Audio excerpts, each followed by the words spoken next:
5ই আগস্টের পরে আমরা বলেছি যে বাংলাদেশে আমরা নতুন বন্দোবস্ত কায়েম করতে চাই। বাংলাদেশের মধ্যে আমরা গতানুগতিক যে রাজনীতি সেই রাজনীতি আমরা পরিবর্তন ঘটাতে চাই। আমরা যখনই সিস্টেম ভাঙার কথা বলেছি, আমাদের এই সিস্টেম এর সাথে স্বার্থ সংশ্লিষ্ট যারা রয়েছে তারা সকলে তরুণদেরকে পিছিয়ে দেওয়ার জন্য, তরুণরা যেন রাজনীতি থেকে যেন তারা বিমুখ হয়ে যায় সেজন্য কিন্তু তারা সর্বাত্মকভাবে চেষ্টা চালাচ্ছে এবং বর্তমানেও তারা সক্রিয়। আমরা মনে করি যে আমরা যে পরিবর্তনের বয়ান নিয়ে যে আমরা বর্তমানে রাজনীতির ময়দানে আমরা আছি, সেই বয়ান অবশ্যই আমরা বাস্তবায়ন করতে পারবো সবার সম্মিলিত সহযোগিতার মাধ্যমে।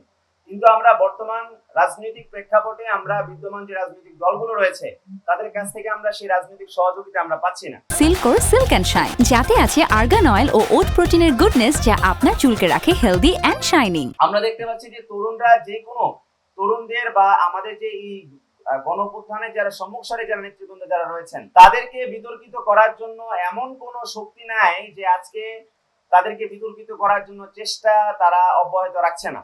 এবং আমরা দেখতে পাচ্ছি যে তরুণরা যখনই কিছু একটা করছে বা এনসিপি রিলেটেড যখনই কিছু একটা আসছে, সেটা কিন্তু খবরের পাতার মধ্যে 7 দিন ধরে কিন্তু সেই জিনিসটা আমরা দেখতে পাচ্ছি। কিন্তু অন্যান্য ক্ষেত্রে আমরা দেখতে পাচ্ছি যে অন্যান্য অনেক কিছুই কিন্তু অনেক গ্র্যাভিটিফুল বা অনেক গুরুতর অনেক কিছু হয়ে যাচ্ছে, কিন্তু সেগুলো কিন্তু কখনো মিডিয়ার মধ্যে আসছে না। আপনারা জানেন যে গত কয়েকদিন আগে কক্সবাজারের একটা ইস্যুকে সামনের মধ্যে আনা হলো এবং সেখানে মিথ্যাচার করা হলো বাংলাদেশের মেইনস্ট্রিম মিডিয়াতে, যে সেখানে একজন সাবেক মার্কিন রাষ্ট্রদূতের সাথে এনসিপির যারা নেতৃবৃন্দ যারা রয়েছেন তাদের নাকি বৈঠক হয়েছে এবং সেই জিনিসটা মেইনস্ট্রিম সকল জায়গাতে প্রচার করা হলো এবং বাংলাদেশের মানুষ কিন্তু এটা বিশ্বাসই করে নিয়েছে যে আসলে আমাদের এনসিপি যারা নেতৃবৃন্দ রয়েছেন তারা সেখানে মার্কিন রাষ্ট্রদূতের সাথে তারা সেখানে বৈঠক করেছেন এবং এটা কিন্তু একটা ভিন্ন বার্তা দেয়, এটা অবিশ্বাসের জন্ম দেয়। তো তরুণরা আমরা যখন সেখানে পরিবর্তনের কথা বলছি, সেখানে তো অবশ্যই আমরা প্রত্যাশা করি যে বাংলাদেশের সকল মিডিয়া থেকে শুরু করে বাংলাদেশের যে রাজনৈতিক দলগুলো আছে তারা যেন আমাদের প্রতি সেই সহনশীল আচরণ যেন তারা প্রদর্শন করেন। তারা যদি এই ধরনের তরুণদেরকে রাজনীতির ময়দান থেকে মাইনাস করার জন্য তারা যদি এরকম উঠে পড়ে লাগেন, সেটি বাংলাদেশের জন্য একটু অশনি সংকেত। কারণ আমাদের ভুলে গেলে চলবে না, এই জুলাই গণঅভ্যুত্থানে তরুণরা কিন্তু সম্মুখ সারির তারা নেতৃত্ব দিয়েছিল। এই কারণে কিন্তু আমরা গত 16 বছরের যে ভয়াবহ ফ্যাসিবাদ ছিল সেই ফ্যাসিবাদের শেকড় উপড়ে ফেলে আমরা একটি নতুন বাংলাদেশ পেয়েছি। তো তরুণদেরকে যখন আবার এরকম ভাবে যখন মাইনাস করার চেষ্টা যখন চালানো হবে, তখন এটার পরিণতি কিন্তু বাংলাদেশকে কিন্তু ভোগ করতে হবে। আমরা একটি নতুন বন্দোবস্তের কথা বলছি, একটি নতুন মর্যাদাপূর্ণ একটা বাংলাদেশের কথা বলছি। তো সেই মর্যাদাপূর্ণ বাংলাদেশ বাস্তবায়নের সুযোগটা আমাদেরকে দিতে হবে।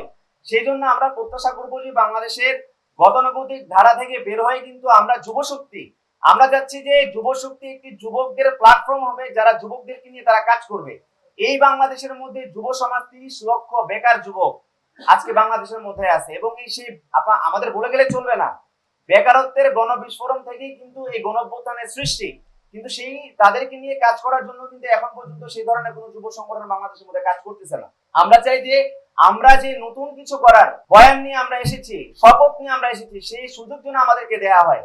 গতানুগতিক জায়গা থেকে যে কোনো রাজনৈতিক যুব সংগঠনের মতো যুব শক্তি চাঁদাবাজি করবে, এই করবে সেই করবে, এগুলো করার জন্য তো আমরা আসিনি, আমরা পরিবর্তনের জন্য এসেছি। সেই পরিবর্তনের জন্য আমাদের সবার সহযোগিতা করা প্রয়োজন এবং আমরা চাই যে সেই ক্ষেত্রে বাংলাদেশের সকল রাজনৈতিক দল, বাংলাদেশের মিডিয়া থেকে শুরু করে সবাই যেন সত্যনিষ্ঠ একটা ভূমিকায় যেন তারা অবতীর্ণ যেন থাকে এবং তরুণদেরকে আমরা বাংলাদেশের রাজনীতিতে প্রতিষ্ঠিত করার জন্য আমরা সবার সহযোগিতা কামনা করছি।